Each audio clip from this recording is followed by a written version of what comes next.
And thanks, everybody. It's nice to be here. Nice to, for me, get a chance to step back and try to explain what I've been doing for the past 5 years. In part, this is one of my big clients, this World Intellectual Property Organization, which I'll tell you about.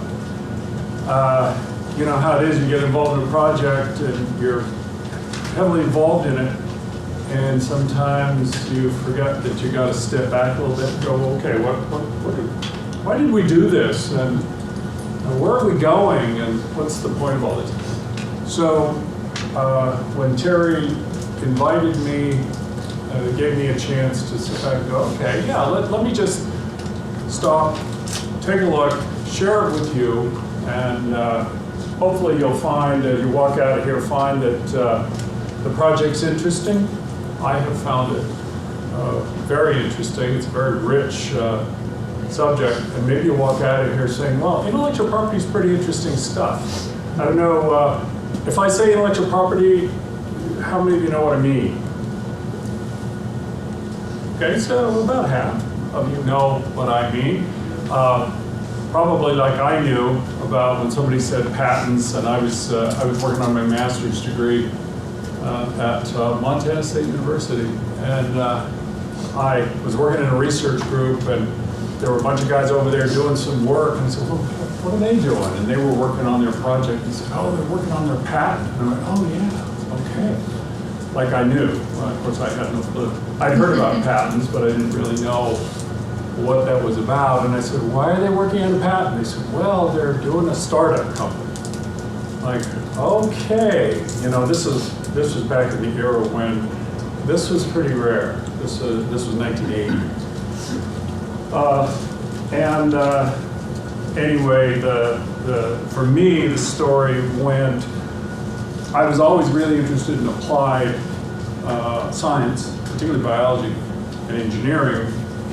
My master's in bioprocess engineering.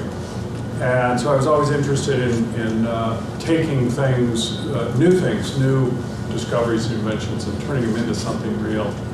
And so that led me into this idea of using patents. I did learn what a patent was and wasn't, and got really excited about it, and ended up, I started my PhD, and at that time I quit my PhD to start a company, because being an entrepreneur was like being a superhero. So, I mean, I was so excited about that.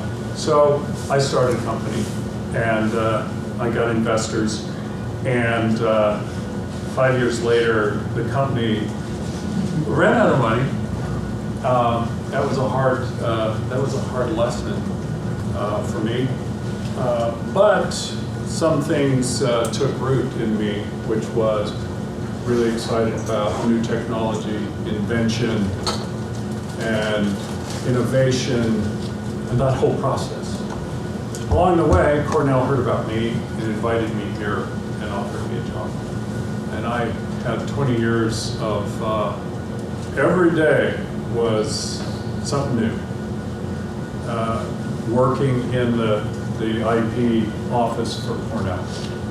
About one new invention every working day would come into our office from all over campus, from faculty, from grad students, a lot of grad students. I always appreciated grad students because, you know, they're not yet educated enough to know that they can make inventions. I always appreciated the fact that they were always the ones sort of thinking outside the box. So anyway, roll the tape forward. I left Cornell. I mean, left. They don't pay me a salary, so that's leaving of a certain sort. I had to go figure out how to make a living, and I'd learned a few things, and so decided to rent my brain, and people will pay. And if the project's interesting, I'm willing. And so had a lot of interesting clients over the years, over the past now 10 years. A great variety of things. This is one of my favorite projects.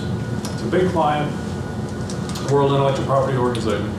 The way this came about, I worked on a project in the Philippines of a colleague who used to be the head of the U.S. Patent and Trademark Office.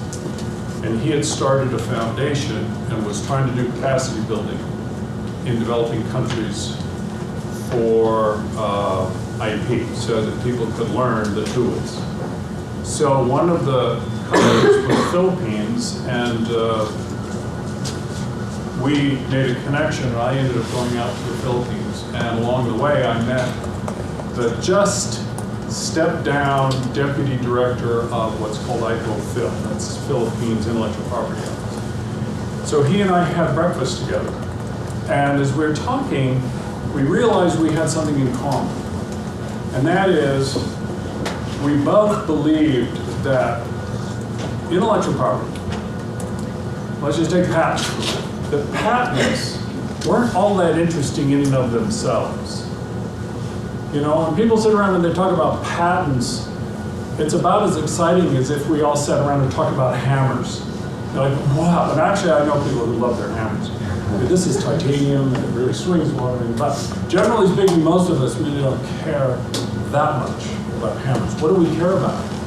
We care about what we build with. So that's the same thing with patents.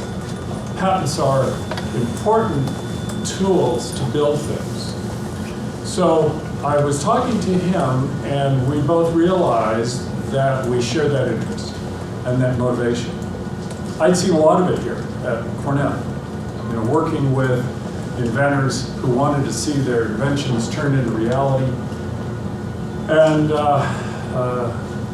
years later, a lot of good things came of that, new products, startups, and new services, and some other things which I'll mention to you in the formal presentation.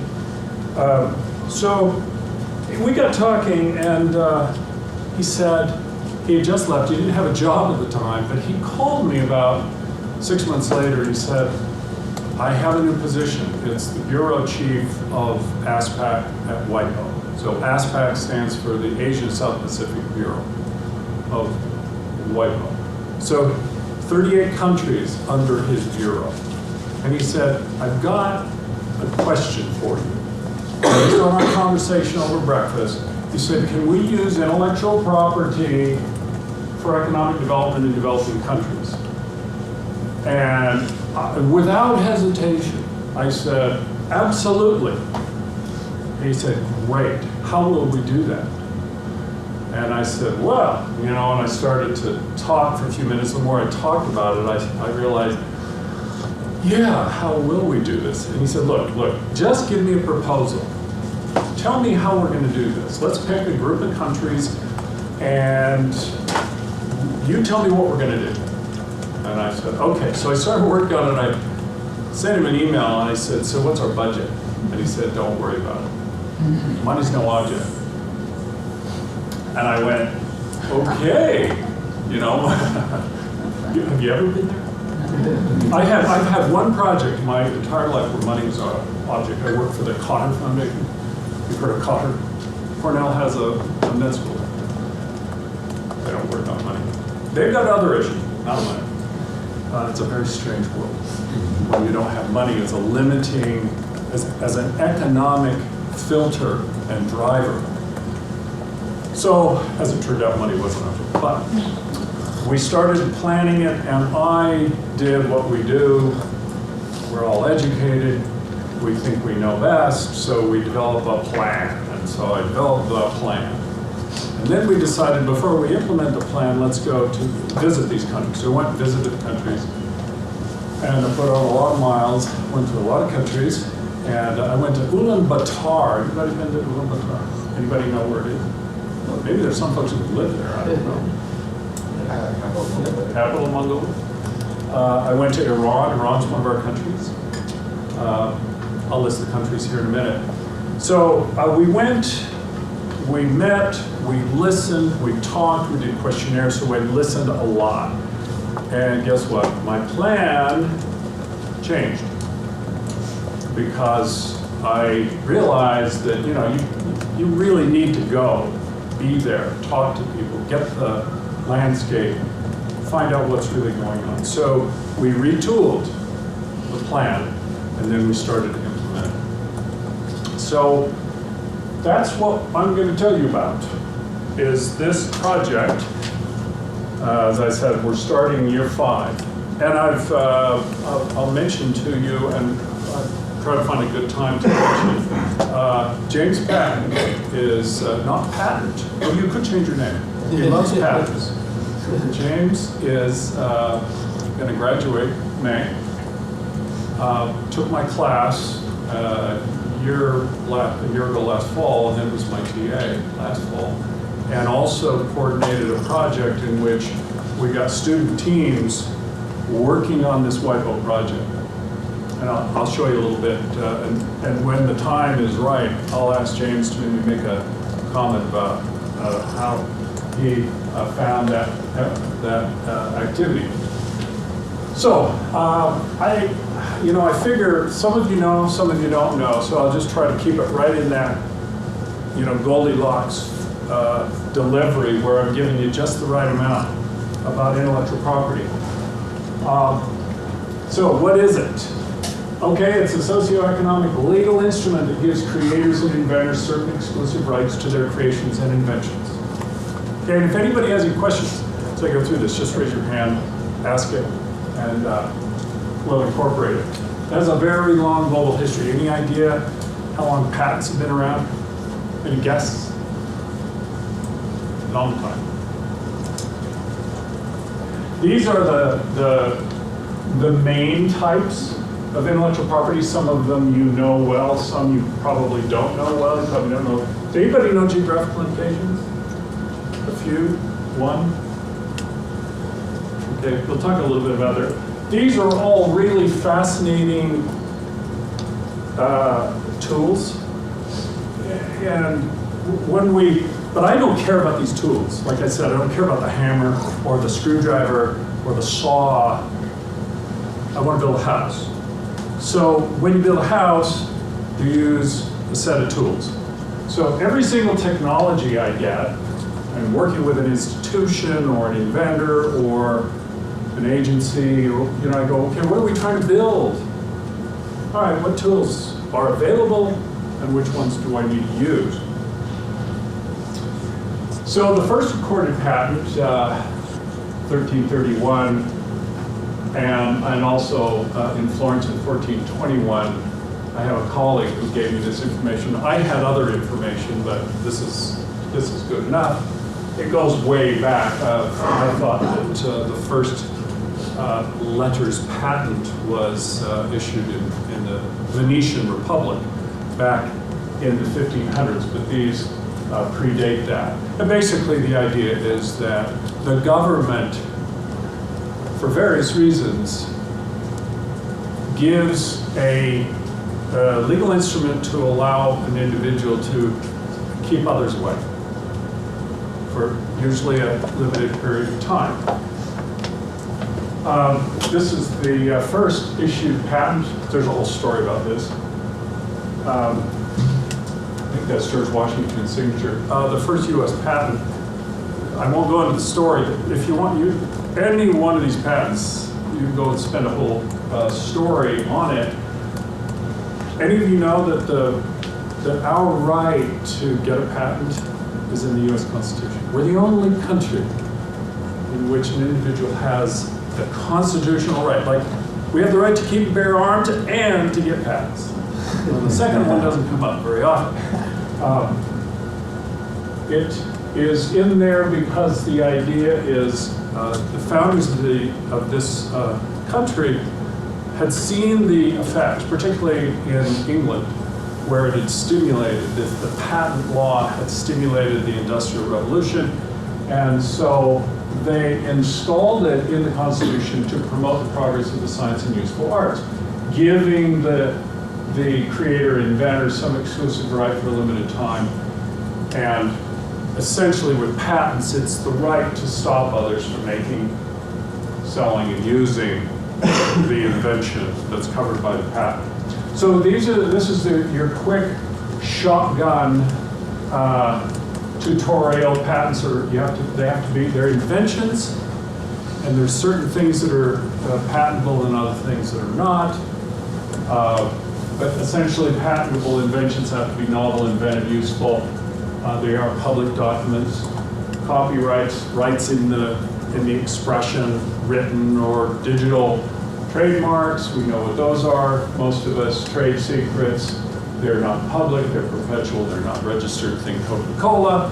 Their formulation, Coca-Cola has no patent, never have. They have a very valuable trademark and they have a trade secret. And you can see where people have cleverly used combinations. For example, University of Florida. You ever heard of that fluid that sports people, what do we call athletes? They drink it and it replenishes their electrolytes and gives them a little glucose. Gatorade. Gatorade, because it's named after the Gators, their mascot, they trademarked it and they patented it. The patent expired, trademark lives on, still generates revenue, license revenue for the University of Florida. So that's an example of using them in combination. Utility models, also called petty patents. They're similar, they're less powerful. They got a whole bunch of, they're sort of like a very weak kind of a patent. And some countries use them. Some countries use them initially, like Germany, and then they moved away from them. Some countries, like Philippines, uses them. We never have. Then there's plant breeders' rights. That's an umbrella term covering a lot of different kinds of names for what is essentially a patent-like document that allows you to protect novel plants made through breeding or discovery. They have to be novel, distinct, uniform, and stable. The certification mark is like a trademark, but not used by the owner. Geographical indications, so Gorgonzola cheese, Pisco, brandy. Okay. Here's a picture of WIPO. WIPO, anybody ever been to Geneva, Switzerland? If you go to Geneva, you will see WIPO headquarters. These are some of the WIPO basic objectives. It's a United Nations agency. Its purpose is generally to promote intellectual property globally, focuses heavily on developing countries, but also, of course, is engaged in IP activities around the world, doing a lot of capacity building. They do a lot of work to help patent examiners, for example. Because you have to have good patents, you gotta have patent examiners. If you're gonna have a quality system, these patents have to come out and they have to be of a high quality. Otherwise, if they're a low quality, the system falls apart.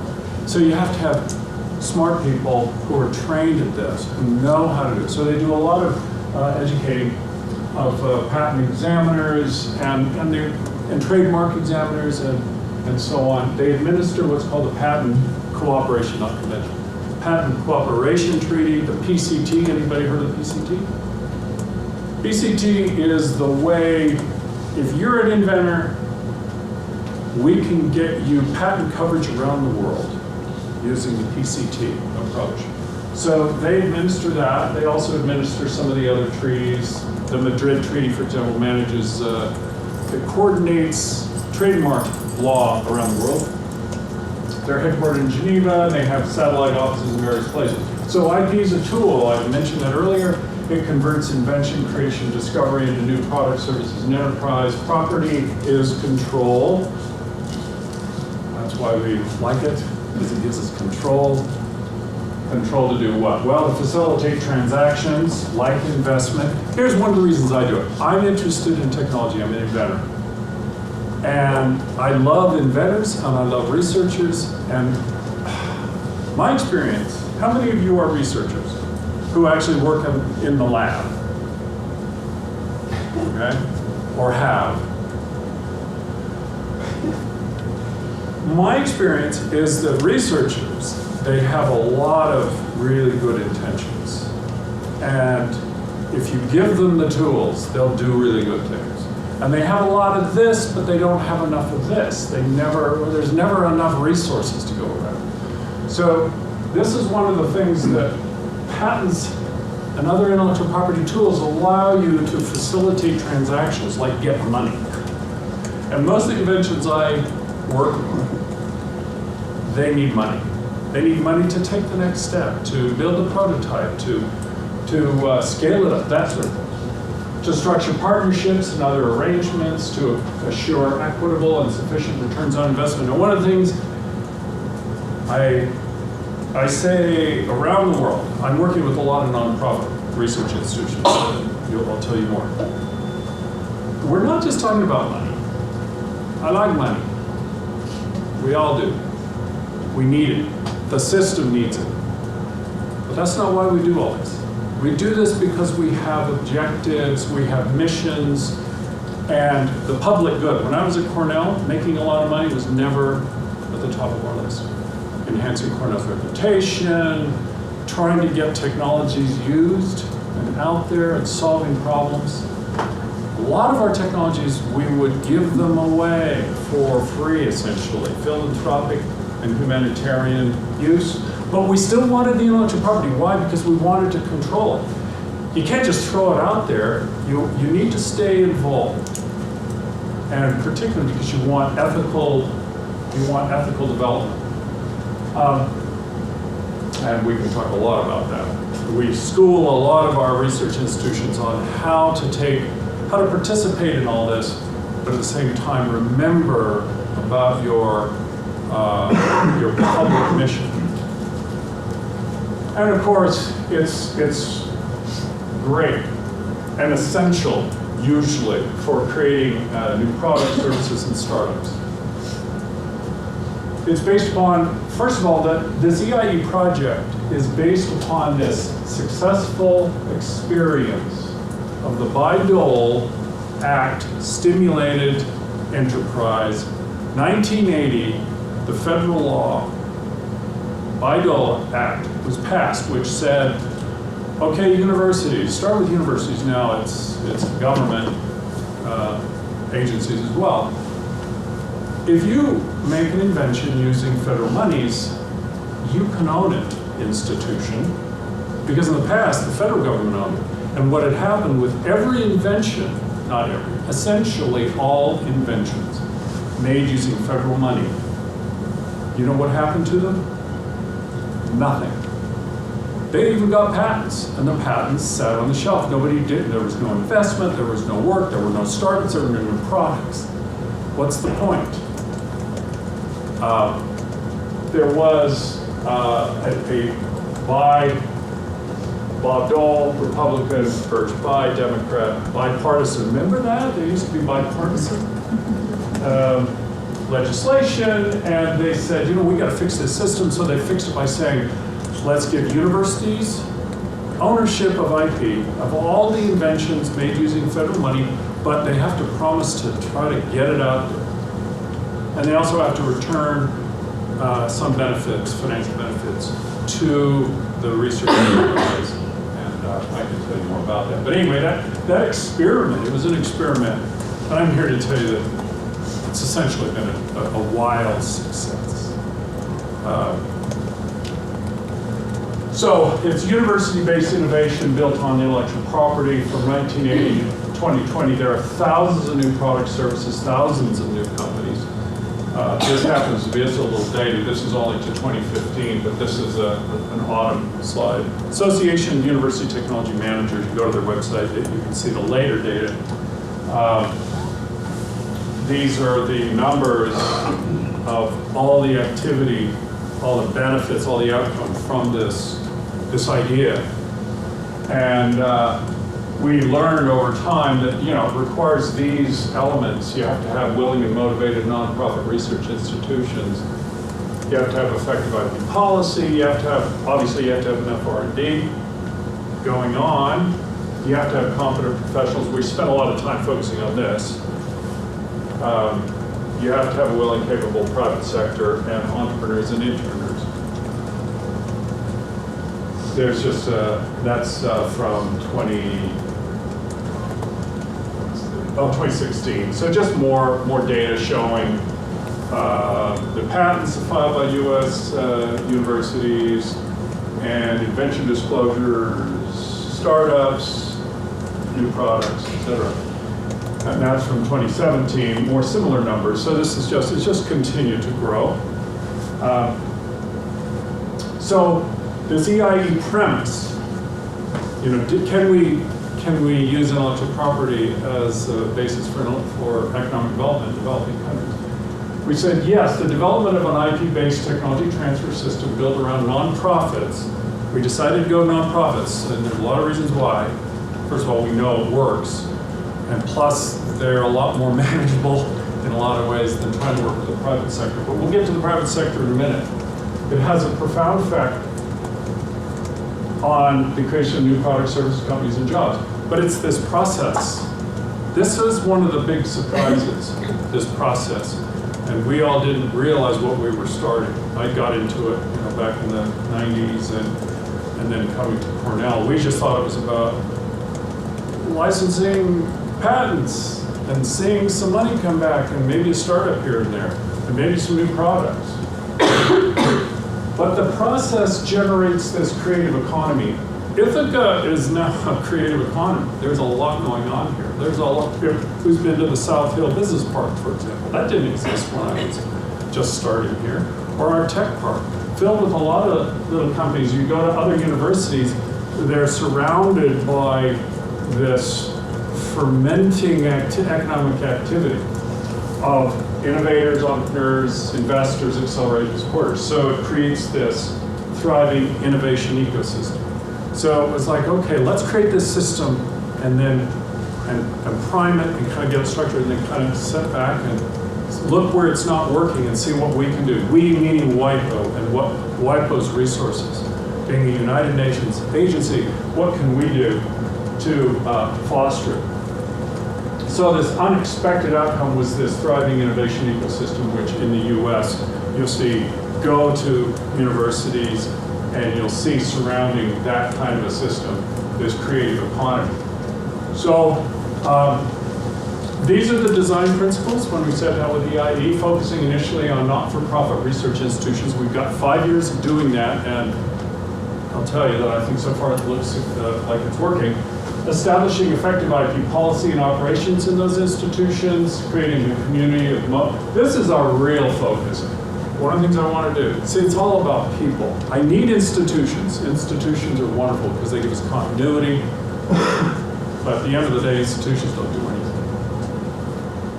They provide structure. But it's people and their personalities and their motivation and their energy and so it's people. So we're focusing on people. There's a group of people that we're focusing on, and we figure if we can create a community of those people who are motivated and understand what we're doing, then we've done our job, because then we can step back and it'll just grow. Because these people will know how to do it, and that's already starting to happen. So we're trying to foster this process of identifying, protecting, and commercializing inventions and creations spawned by the institutions. And we are, this is really the next phase, but we have been doing a fair amount of that, attracting, integrating the private sector into this system. And now we have a system that's just ready. And we want the private sector to start really getting involved. They already are, but we want to do it in a more systematic way. So the program structure, each country has a hub, and which is typically a national government entity, usually the National IP Office, but also can be a national science coordinating body. Is surrounded by technology creating spokes, so we have this hub and spoke structure. And there are 8 countries. And actually, I have one slide, but I dropped it out, in which I rank all the countries in terms of my view of their food, which one I like the best. Think about that for a minute and where you might rank them. Anyway, we're now starting year 5. Hub and spoke structure, as I say, the spokes are almost all nonprofit technology creating institutions. I'm going to give you a list. So most of them are universities, but not all. We actually even threw in a for-profit in one of the countries. But we selected the spokes for their R&D and invention activity. If they're not doing anything, then it doesn't make sense. So in each country, we went in and we've identified the leading research institution in terms of research activity, funding, disciplines, and inventive activity. These are in WIPO speak, it's interventions, so these are the activities. We're building a lot of levels. So we're going in and we're doing IP policy development at these institutions. We do workshops in which we include the vice chancellor, that's the equivalent of president, counsel, legal counsel, and their tech transfer office. We have a high-level advisory where we advise the leadership of the institutions. We do these annual week-long workshops that are very hands-on and case study-based. We have what we call President Summit, where we take the leadership of the institution. We realize you can't make changes in an institution like this. It's like if you want Cornell to really do something, we can talk all day, but if we don't get the head, in this case, we don't get the president, Pollock, to buy into it, then we're going to limp along. So what we do is we require that vice chancellor or president come to another country. We've been taking them to Japan.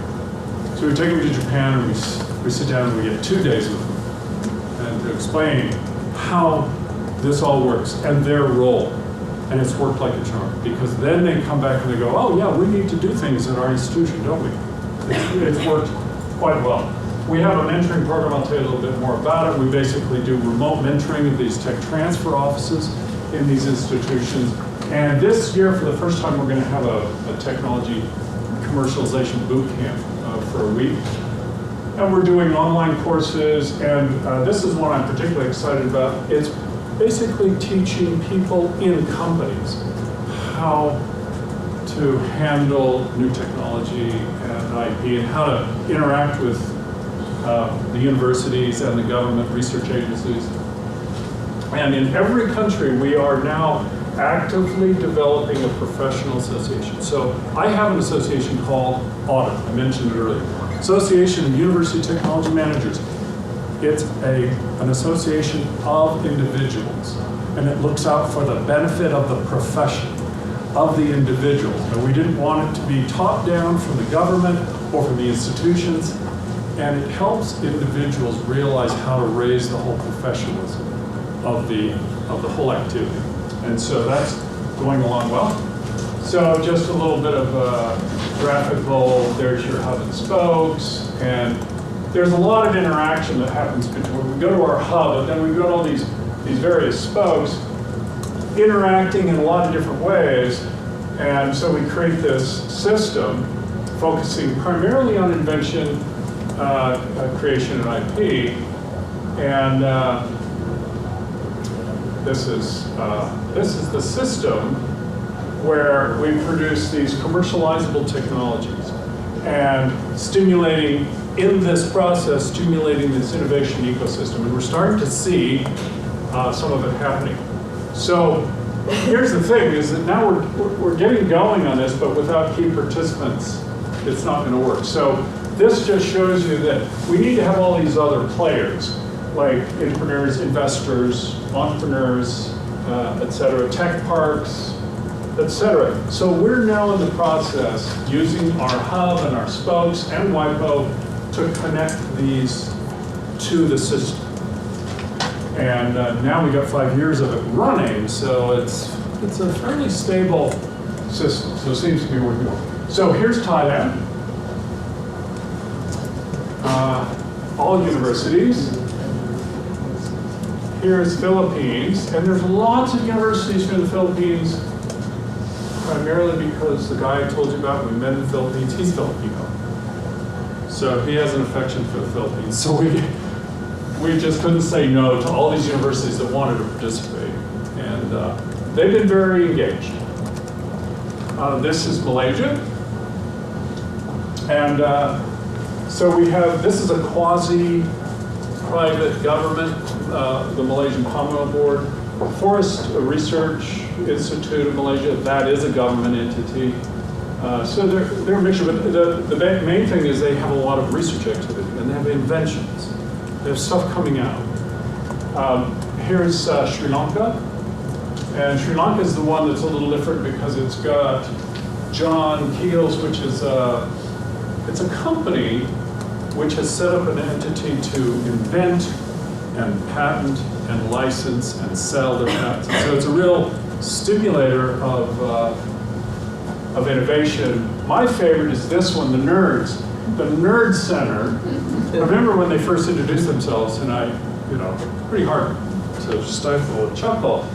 But yeah, the Nerds are doing some good things. They're basically a national engineering facility for the country, and they do a lot of extension. And so they're involved with us, and we got some exciting things going on with them. So this is our latest edition, Vietnam, and they're really excited about getting going.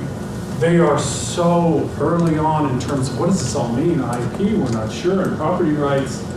So they're really starting from an embryonic standpoint in terms of how this all works. But they're very engaged. So all of the, we're using this mentoring, one of our activities, mentoring. And so our spokes submit technologies to us and we help them figure out what to do. So these are some of the technologies, and they're all over the board. They're all different kinds of technologies. Any one of these is a really interesting story.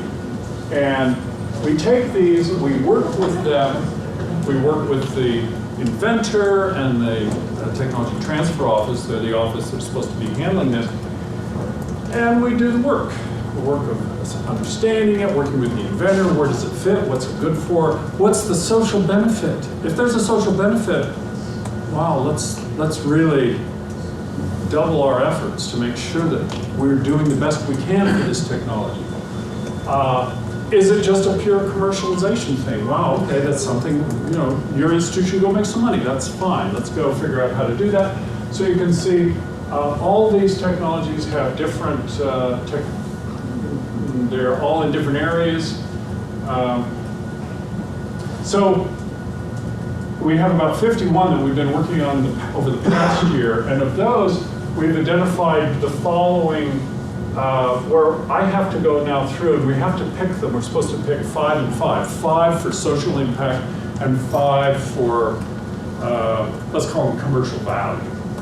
Sometimes they may overlap, but any one of these really interesting stories, this smoked fish processing unit, this has the potential to really open up an aspect of the Sri Lankan fishing industry, because they don't smoke fish, and they import all their smoked fish, and they produce a lot of fish. It's an island nation, they produce a lot of fish, so why not smoke it, develop the industry? So we're working with the Nerd Center, and they're going to be working on developing the prototypes and the blueprints, and also giving them manuals, and there's going to be a lot of extension to help them. We've got intellectual property behind it all to sort of make sure that we steer it all in the right direction. This is another one, this special handloom image weaving. This one is, I won't go into it, but it has the promise of being the basis for a female-centric enterprise development system. In small villages, women do, in Sri Lanka, women do the weaving. And this technology actually is a very clever way to allow them to make certain kinds of designs in hand looms. So it's never going to compete with the big machines, and that's not the point. The point is to protect, using our tools of intellectual property to protect these interests, to then get women to help them create cooperatives, etc., so we can give them the benefits. They can reap the benefits of this. It's not about making money, but it's about developing the economy for a certain segment of the population. How much time we got?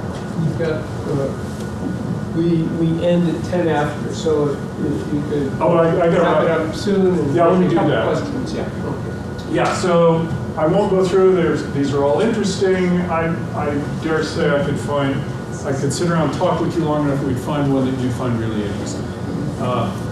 So James has worked on some of these. You want to make any comments about, we had this project where students got plugged in?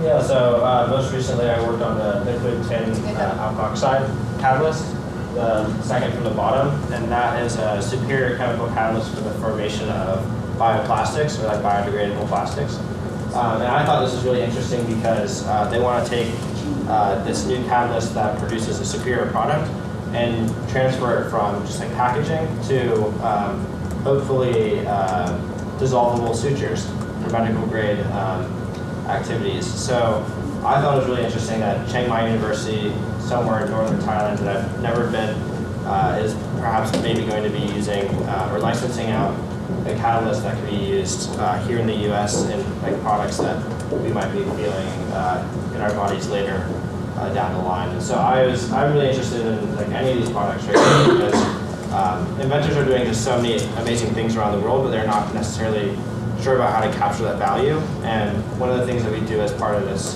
Global Technology Nexus program is help those inventors develop those capabilities. So we're teaching them very basic business stuff, very basic business acumen, how to conduct customer discovery, and really understanding how your product fits into its niche, because they often have an idea as to how their technology fits in the market, but they haven't tested it, they haven't validated it, and they just need to really find out where their niche is. And so we like to help do that, and we invite anybody to join us, particularly people who are already involved in research, because oftentimes our researchers learn something themselves if they want to go out and do a startup or create a product from their research. So it's a really great learning activity, and I encourage anybody to reach out to me if you're interested. Yeah, and sometimes it's very technical and scientific. You got to be ready for that. And other times it's just much more in the sort of business marketing, in the hand, this weaving thing. The technology it's not complicated. It's all about using this as the development, as a basis for development. And how can we help these women in Sri Lanka? So if anybody has an interest, I have students who are plugged into, I've got, I think now 3, James is involved, he's a little busy getting ready to graduate, but we've got students who have found projects and they like to work on them. So the lessons learned, the concept is viable, it's scalable and transportable. We're piloting it in Asia, but we can do it anywhere. And we can grow it. You saw how many institutions. We now have developed a system so that I think that WIPO could expand it into other regions. It's early stage. Let's go back in 10 years and see what we've created, but so far looks good. We see a lot of institutional and professional commitment and cooperation, but not 100%. There's some that no matter how hard you try, they don't participate. And so that's the way it is, and that's okay. I guess that's what we should expect. But there has to be sufficient research activity, there has to be inventors, and the flow of inventions has to be there. But there are inventors everywhere. I've always believed that, and it's true. There are inventors everywhere. I'm going to go give a little presentation to my grandson's second grade class, and I'm going to turn them all on. I'm going to get them all invented, There are inventors everywhere. But inventions and inventors can be fostered or hindered, and we see a lot of that. We see a lot of people getting in the way. We see a lot of government, bureaucracy, and et cetera, a lot of problems, and we're trying to help people understand how to support, okay? Entrenched attitudes are a key hurdle. Quality and quantity of research is fundamental. Here's one, and I'd love to talk about this, but this is one where I really have, for me personally, I'm asked to come teach how to do this. So as I get into it, I go to these different countries and I realize I think the way I think because I was born and raised in the Western United States, and white Anglo-Saxon Protestant male. Life's been hard. So I have to remember that they come from a different perspective. And so I have to be sensitive, and I have to remember that I can't just say, no, this is the way to do it. It does get a little frustrating when they go, well, we don't want to do it that way. I go, okay, do it your way, and see what happens. And generally, they find out that what we've learned based on a lot of years of trial and error.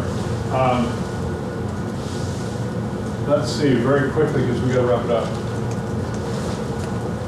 There's some really great people. I mean, I just get, like all of us, right? You work with enough people, you get inspired that humanity, we're going to be fine, because there's so many good people out there. Yeah, there's a few that are disappointing, but generally, most have been great on balance. We're more similarities and commonalities. Wherever I go, the 20-somethings all look alike, act alike, listen to the same music, they're all on their phones. There's just an observation. I don't care if I'm in Mongolia or Philippines or China or Iran. Everybody's, these younger folks are very similar. Innovators, entrepreneurs, and innovators are easier to find in some countries than others. These are the challenges: cultural memes hinder progress, excessive bureaucracy, legal roadblocks, lack of resources, need to invest in people, patient investment, ethical motivations versus corruption. Yeah, it's real. Reliance on top-down initiatives rather than bottom-up. I think I'll leave it at that. Rush through the end, sorry. Okay, that's.